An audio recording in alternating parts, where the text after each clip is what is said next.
안녕하십니까. 윤리와 사상, 도가 부분은 짤막하게 정리를 해보려고 합니다. 도가가 깊게 들어가면은 유교, 불교하고 다 맞물려 있어요. 근데 그 맞물려 있는 부분이 이를테면은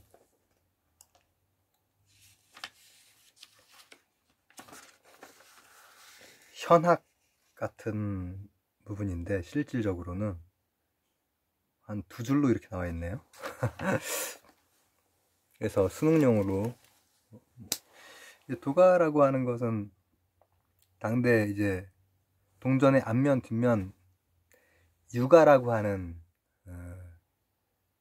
게 앞면이라면 이제 뒷면이 이제 도가라고 볼 수 있죠. 물론 그 당대의 제자백가 시기마다 사실은 묵가가 막 굉장히 성했던 시기도 있고 그렇습니다. 나 이제 도가라고 하는 게 이제 도덕경이 이 성경 다음으로 많이 읽힌 책이라는 그 정도로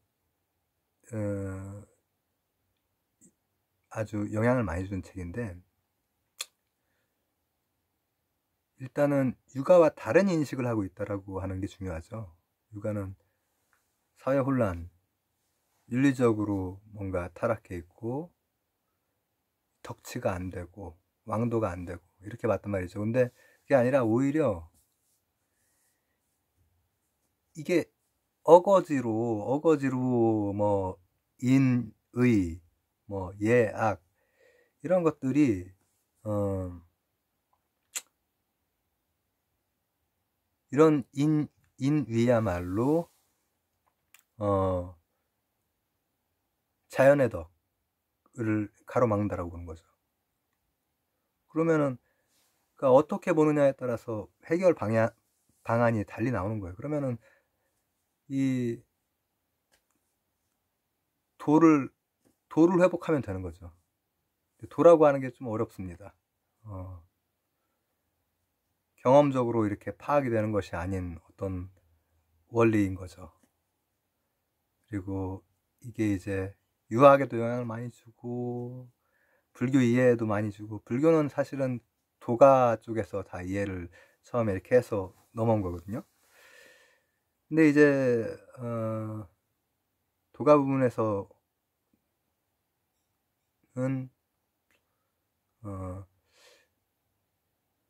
노자, 장자, 그 다음에 이제 도교 뭐 이렇게 있죠. 근데 이제 노자 도덕경 이제 보면은 뭐 상선약수, 무위자연 뭐 이런 거,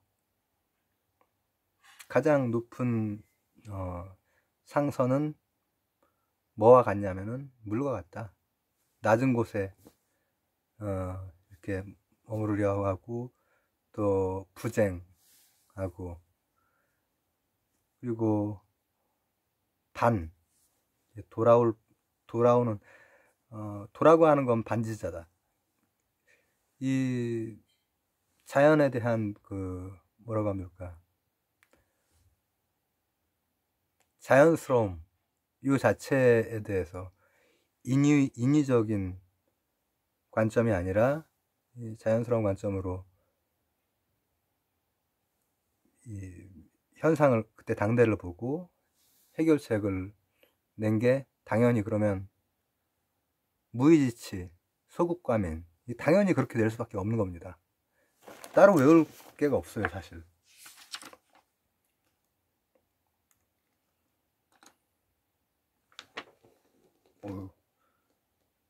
두 페이지를 그냥 한 방에 다 했네.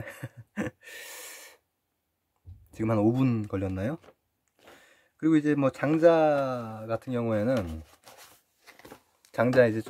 장자부터는 점점 이제 그 다른 사유들이랑 이제 영향을 주는 부분들이 있는데, 일단 도라고 하는 것을 통해서 분별심을 잘라내는 것.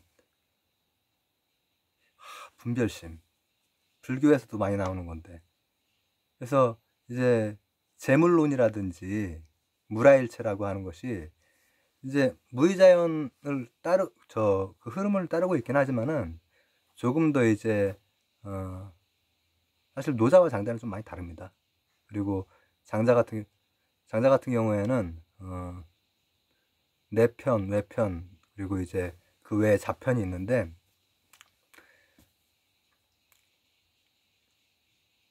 뭐 도덕경도 그렇고 장자도 그렇고 누가 쓴지도 몰라요, 사실.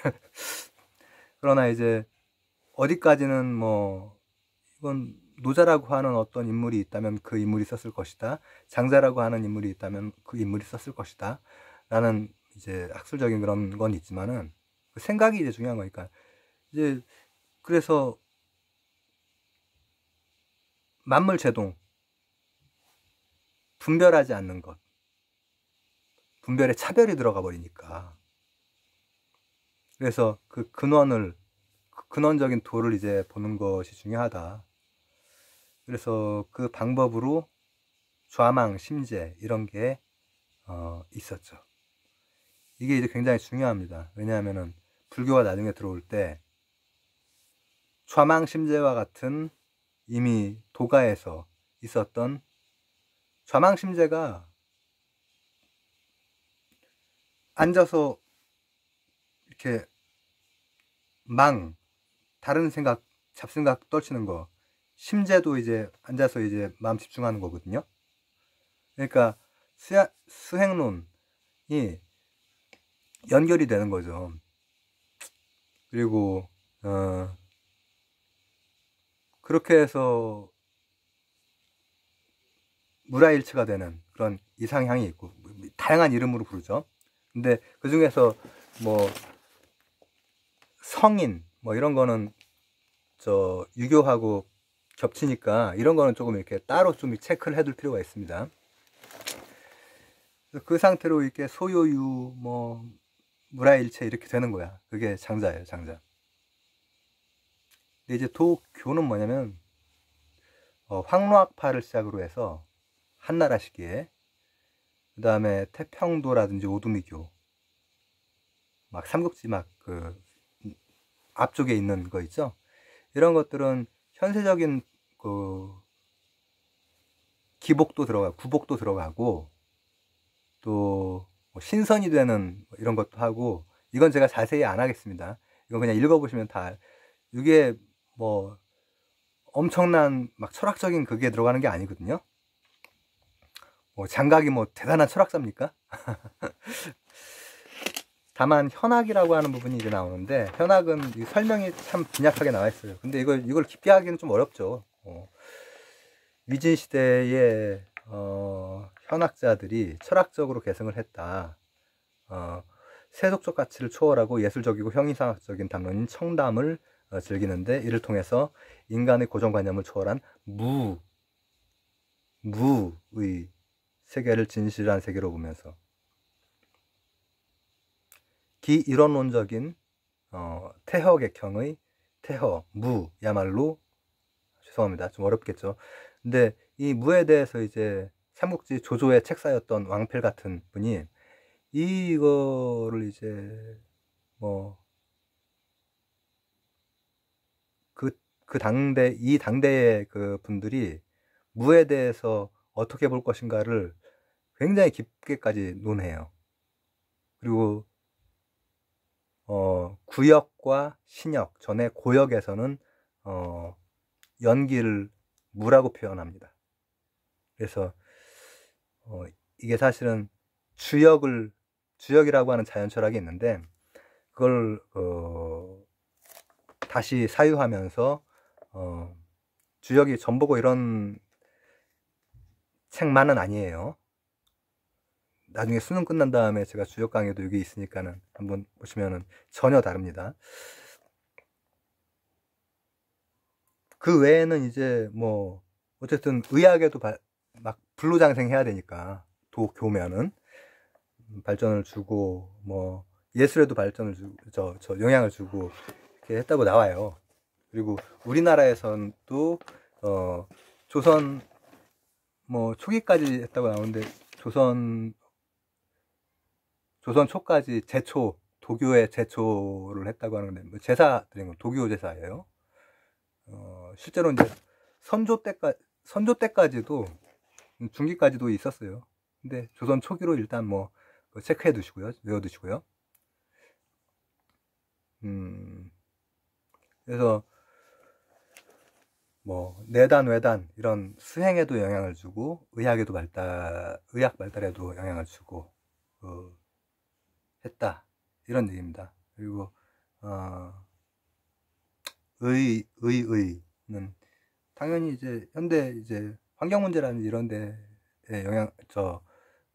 시사점을 줄 수 있는 것이고, 그리고 인간의 우리가 어떻게 살아야 될 것인가, 이 순리를 따라야 된다라고 하는 것, 이런 것에 이제 영향을 줬다, 이제 이 정도까지 나오는데,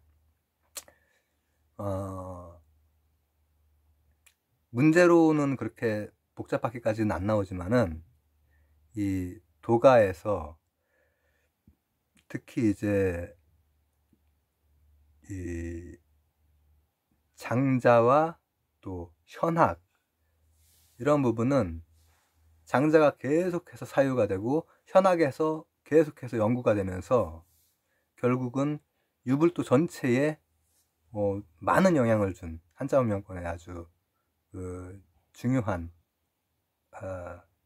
한 갈래입니다. 굉장히 굵직한 갈래예요. 굵직한 도가가. 특히나 이기론이 어떻게 한자문 명권에서 가지고 있는 거 가지고 이 불교 들어오는 거에 대해서 어떻게 맞서느냐 할 때, 이기론이 유교 자체에서 나왔다기보다는 도가의 현학에서 많이 나오게 되는 거죠. 거기에서 이제 아이디어를 많이 얻게 되는 거예요. 현학이 기에 대해서, 이와 기에 대해서, 주역에 대해서 엄청나게 연구를 해놨고, 그리고 하나의 무라고 하는 것, 모듈이 되는, 근원이 되는 것에 대해서도 굉장히 이제 깊게 연구를 했기 때문에, 이게 완전한 무냐, 혹은 무는 무이지만 약간은 유냐, 혹은 모듈 비슷한 거냐, 막 이런 것들을 현학자들이 많이 논의를 했습니다. 그리고 이제 그걸 통해서 불교 받아들일 때도, 채상용 받아들일 때도 체에 대한 이용이란다, 이해, 이런 데 도움을 되게 많이 줬고요. 그래서 도가는 이렇게 좀 짧게 끝내도록 하겠습니다. 감사합니다.